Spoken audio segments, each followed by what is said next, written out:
ہولی کے جلسے میں پاکستان کے وزیر اعظم نے وہ کفر بکے، وہ شرک کیے کہ زمین کے پھٹ جانے کا خطرہ۔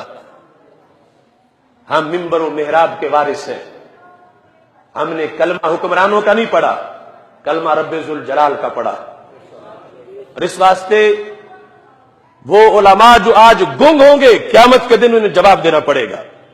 ہولی کی تقریب میں 14 تاریخ کو پاکستان کے وزیر اعظم نے اپنے حلف کی خلاف ورزی کی، نظریہ پاکستان کی خلاف ورزی کی، قرآن کی خلاف ورزی کی، سنت کی خلاف ورزی کی۔ اس کی تقریر اسلام پر خطرناک حملہ ہے۔ اس نے گھڑ گھڑ کے باتیں اپنی طرف سے، انہیں قرآن کہا، انہیں سنت کہا۔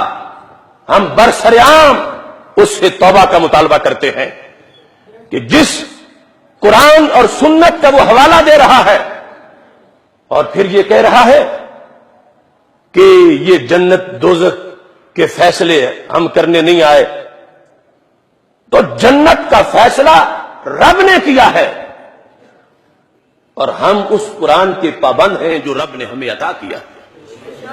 اس قرآن میں وہ ہندو جو اس کمینے کے سامنے بیٹھے تھے، اس قرآن نے بت پرستوں کو جہنمی کہا ہے، اور یہ قرآن کی آڑ لے کے ان کمینوں کے سامنے یہ گنجائش دے رہا تھا کہ تم جہنمی نہیں ہو، اور جہنمی اور جنتی بیان کرنا یہ ہمارا حق نہیں، یہ کسی اور کا حق ہے۔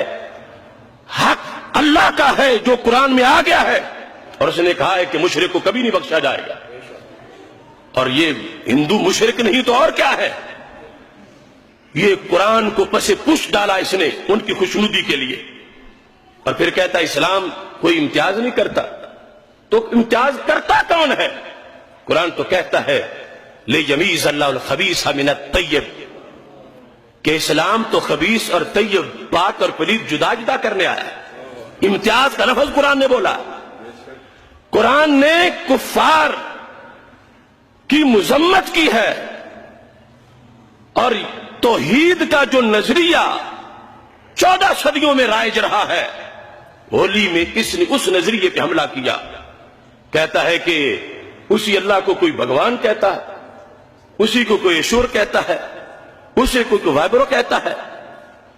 رب کعبہ کی قسم اللہ بھگوان نہیں، رب کعبہ کی قسم بھگوان اللہ نہیں، اور جو اللہ کو بھگوان کہے وہ مشرک ہے، کیونکہ اللہ وحدہ لا شریک ہے، اور بھگوان کے ماننے والے مشرک ہیں، جہنمی ہیں، اور اللہ کے ماننے والے جنتی ہیں۔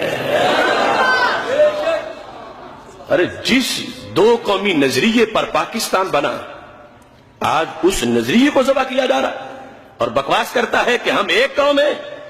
ہندوؤں میں کھڑا ہو کے کہتا ہے وہ اور ہم ایک قوم ہیں۔ اگر ایک قوم ہے تو پاکستان کیوں بنایا تھا؟ پاکستان 2 نیشن تھیوری پہ بنا تھا۔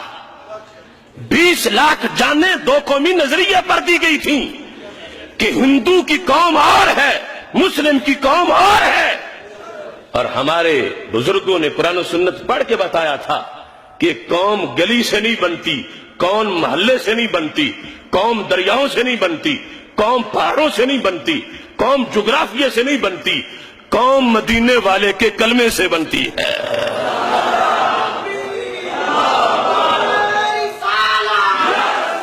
پھر اور کیا ضرورت تھی پاکستان کی؟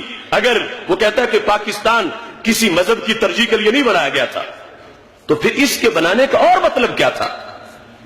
پھر اکھنڈ بھارت والوں کا جو نعرہ تھا، آج عملاً اسے تسلیم کیا جا رہا۔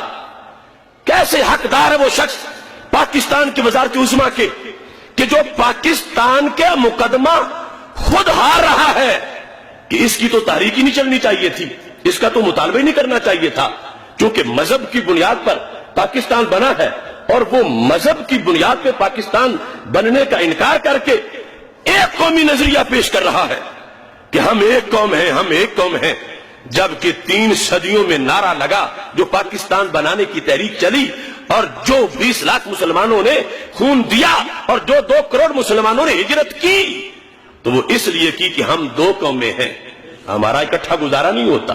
ان کا کلچر اور ہمارا کلچر اور ان کا دین اور ہمارا دین اور ان کے انداز اور ہمارے انداز اور آج یہ تقریر کر رہا ہے کہ ہم ایک قوم ہیں، ہم ایک قوم ہیں۔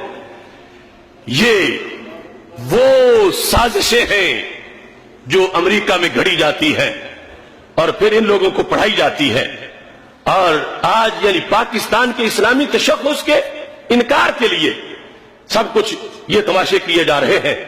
لیکن ہم ہیں قرآن والے، ہم ہیں سنت والے، ہم ہیں رسول ہاشمی صلی اللہ علیہ وسلم کی نسبت والے۔ اس واسطے جو ایسی باتیں کرے گا وہ جا کے کسی سکھڑی کے پاس رہے، وہ کسی ہندو کے آگوش میں بیٹھے، وہ امریکہ کے گٹروں میں گزارا کرے۔